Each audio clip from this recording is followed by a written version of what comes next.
Penn State this week, okay?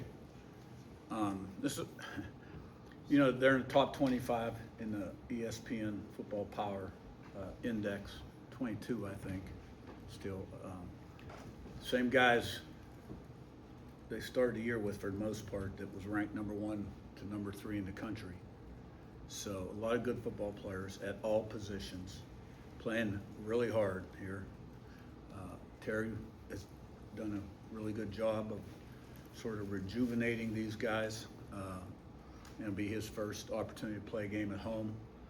Tough place to play, 100,000 plus people. You know, they're a really good football team. Had some tough times. And we got to have a great day today and a great week. Stacked days just like always. Be prepared, have the right mindset, play really, really well. You know, first play, the last play. And you know, been a change up there, obviously. James Franklin, you know, had 5th in the country last year, was about 105 and 40 after 11 years. Did a tremendous job.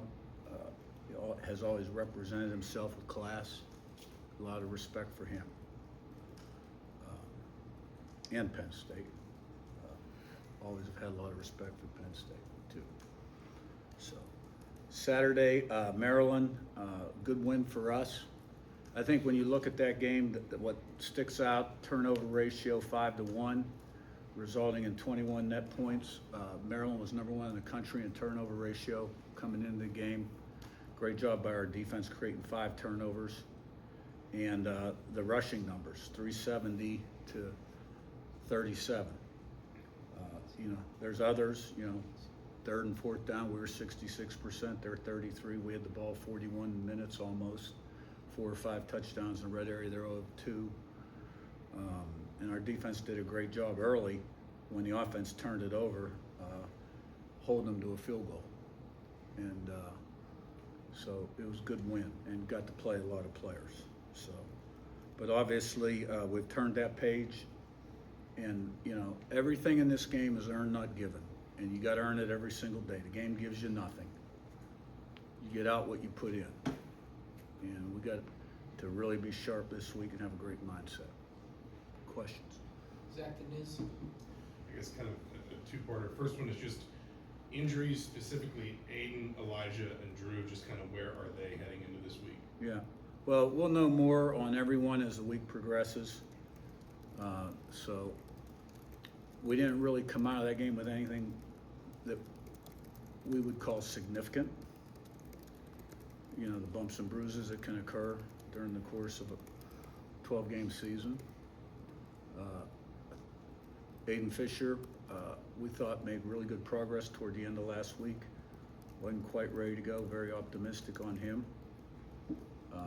You know, Elijah, we'll know more day to day. He's been dealing with something the last 2 weeks, but has been able to play. Had a little tweak of something else early in the game, and we got him out for precautionary reasons. You know, Drew Evans will not be available this week. And I guess the second part of it is, I understand you are not taking anything for granted, but with the way that the playoff has changed the postseason structure, and the way that it's changed just frankly the length of the season, do you view injuries differently when you can, you know, essentially kind of, if there's a wider sort of path to the playoff, do you think any differently about, you know, risking a certain play? I don't say risking it, but, you know, playing a player at a certain place in an injury, or maybe giving him more time to heal, knowing that there might be greater opportunities deeper into the calendar, if that makes sense. Yeah. Well, I mean, injuries are part of the game. Some of them are outside your control. I'm always thinking about the health of our football team, which is why we practice the way we practice.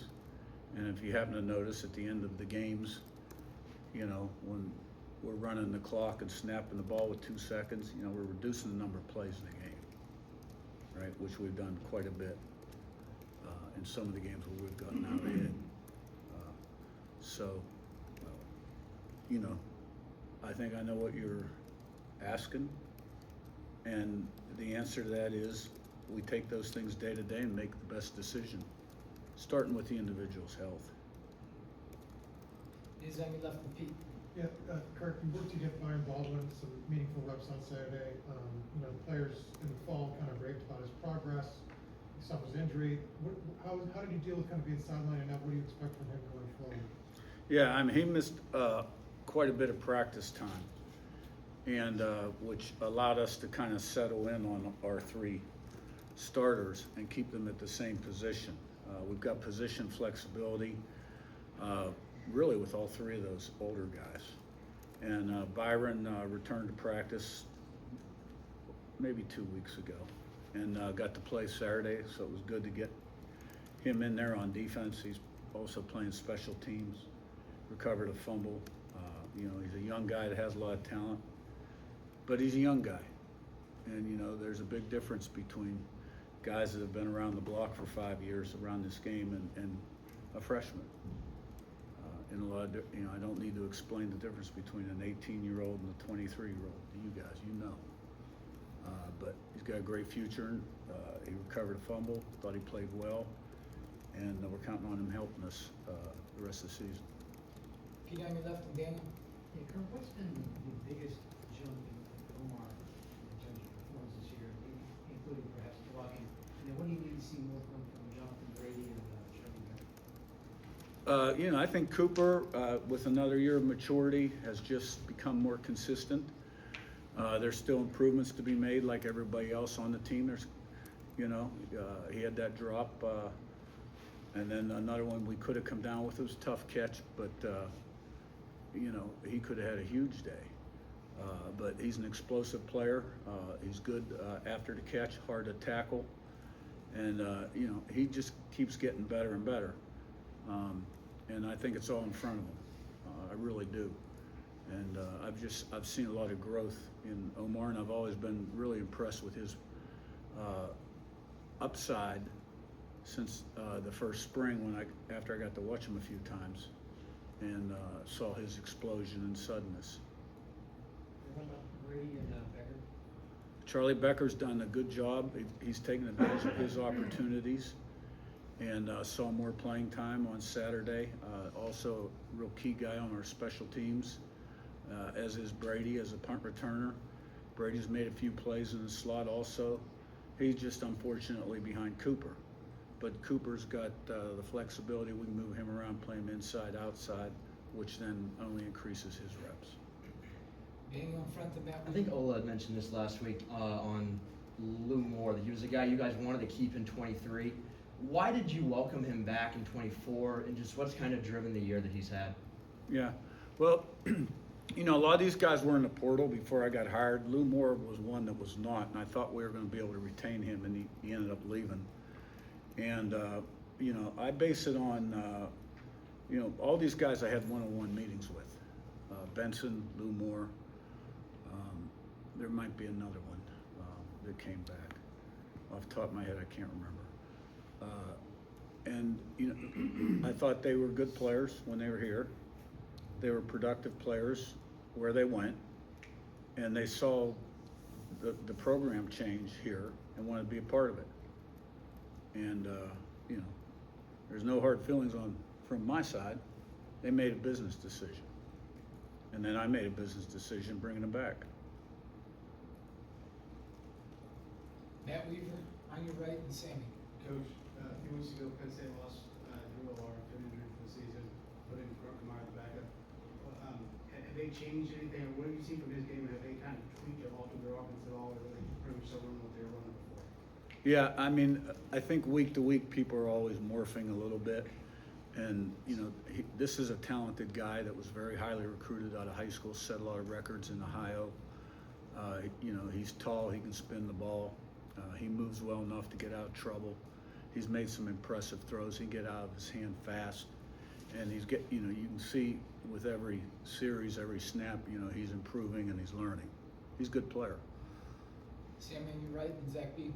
Coach, two running backs, Singleton and Allen. What makes them so difficult to stop, and then what makes them different from one another?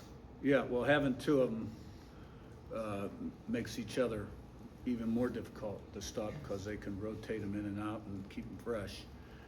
And, you know, they're both explosive, they're both fast. You know, one might be a hair bigger than the other, one might be a tad quicker than the other, but those are NFL guys. They were impressive against Ohio State. Zach, be in front of Josh. I know you talked about pre-UCLA, you kind of threw out the pre-coaching change tape on them. Is that similar? How does the process change when you're looking at Penn State this weekend? Yeah, well, you know, the defensive coordinator is still in place. And obviously we faced them last season at Ohio State. So, you know, that part of it really hadn't changed. We put a little bit more weight, obviously, on some games than others, you know, in our breakdowns.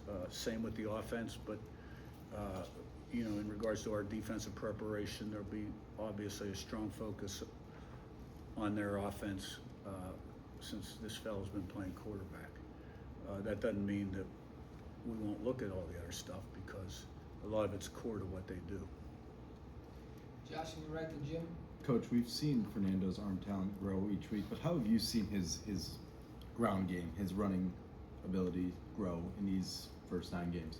Yeah, I mean, it's what I expected it to be, honestly. And I think, you know, once he kind of learned the offense and what you've seen from him is not only making the plays with his arm, cutting his losses, getting us out of bad situations, but making extremely important plays with his legs. And I can't emphasize enough how important that is at the quarterback position. And he continued to do that Saturday against Maryland. And it's a weapon, and it makes us better. Jim in front and Rebby. Curt, this is the second team you're facing that had a coaching change, and what difficulties come with preparing for teams that have mid-season coaching changes and player changes as well at quarterback? Well, it's all on tapes. You prepare for what you see on tape, right? So UCLA was a particular situation where there were new coordinators on both sides of the ball, and had really kind of done a 180. You see Penn State really laying it on the line on tape, impressed with that football team, but the coordinators are still in place. So schematically, there's not a big change. Rebby on your left and Joe. Yeah, Coach, so this is gonna be one of those dumb sports writer questions, I think, but I'm actually trying to learn and understand something. You guys rushed for 367, multiple drives, running games down there. And you and I talked after the game, you said the offensive line was good. Fernando praised it. Yet I look at some of the grades, and 4 to 5 guys had grades that would be like below average. I'm confused when the line blocks that well, and the team runs that well, and then I see grades like that. Am I missing something? Did you guys have bad grades for me? Teach me what the difference is. What grades are you referring to? Like, the people who do grades, the PFS and people like that. Yeah, I don't pay attention. I don't know anything about that. Okay. I just know when we sit there and watch a tape, and it takes us about 2 hours as an offensive staff to sit down together and watch the game, and we'll go through every play and dissect technique, alignment technique, execution, finish, those types of things. You know, the things that we need to correct, get better at. So I'm not really aware of the PFF grades. Okay. Yeah. So from what were you guys watching? From a game like Maryland, did they grade out well, average, poor? Just help me learn what I'm looking at and how a coach sees it. Yeah, well, I mean, I think, you know, you look and there's good, bad, and ugly almost every single game, right? And you obviously want more of the good, but there's things that have to improve, whether it be hand placement, reduction in penalties. There weren't that many missed assignments. Maybe it's poor technique, okay? As coaches, you tend to focus in on areas of improvement, right? Because you're always pushing to get better and better. So, no, but look, we wouldn't be where we are today, you know, without the line being physical, getting it done, and taking over the game. And our backs are really running hard. And our tight ends, you know, are a big part of that. And most of the time, our receivers. Joe, and then we'll wrap with Mike. When you still have a quarter of the regular season left, playoff aspirations, what expectations do you have for your team when they're not on the practice field, when they're away from the facility on recovery and maintaining their body to be fresh come game day? I don't think those expectations change any time of the year. I mean, if you want to be the best that you can be, and you're committed to being the best you can be, you do a good job when you're in the building, right? You do a great job, high standards, and you eat right off the field, you get your rest, and you don't do things that are going to set you back. To me, it's whether it's November or April, it's all the same. Mike, on your right, last one. Coach, that third drive on Saturday, it seemed like you guys made some significant changes going to the running game. Kayvon was very effective. Practically speaking, what does that look like when you have limited time there to make those changes in game? You've talked about using technology. Just what does that process look like? Yeah, well, part of that time I'm on the headset listening to what's going on defense, and then the offensive coaches are communicating. And usually Mike will communicate with Bob about the run game and Chandler about the pass game. And, you know, we kind of came off the ball and we've got north-south with our run game a little bit. And, you know, I can't remember every play of that drive off the top of my head. Fernando may have had a good run that series, yeah. Maybe it's a point of emphasis. From my standpoint, we needed to get the game settled down. You know, our first series, we had an interception, guy jumped a route, we held him to a field goal. Second series, we didn't get anything done. And they had great field position again. Defense held. Now we had the ball, I believe, on the -7. All right? And my message to Mike and the offensive staff was patience. Okay, we just needed to weather the storm and chip away and, you know, get our feet on the ground, which we did. Because I've seen a lot of those kind of starts have the potential to really snowball against you, you know, and I thought we did a good job managing that situation. All right, thanks, guys. Thank you.